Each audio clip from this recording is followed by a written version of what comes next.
It's an annual commemoration, a time for Palestinians to reflect on what was lost to them the day Israel gained statehood in 1948.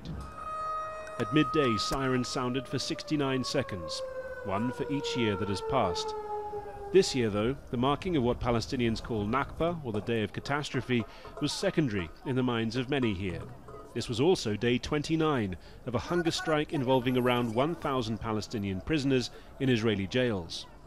I've been living Nakba every day since I was born, but there's no bigger Nakba than our children's strike. Much of the criticism here was directed at the Palestinian Authority for not doing enough to help end the strike.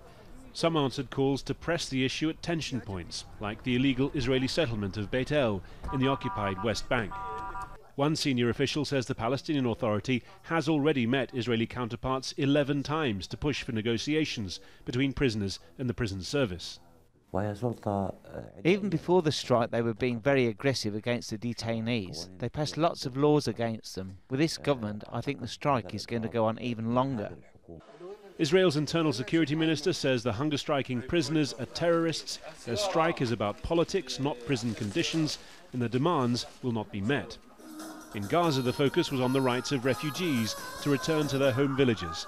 And more than that, speakers from Islamic Jihad and Hamas saying that no one else had the right to remain in them. It's a long way, physically and philosophically, from the families of the hunger strikers who stayed on in Ramallah long after the Nakba events had finished.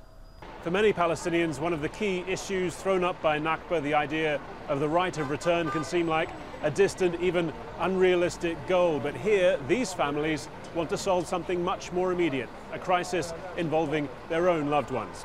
Harry Fawcett, Al Jazeera, Ramallah.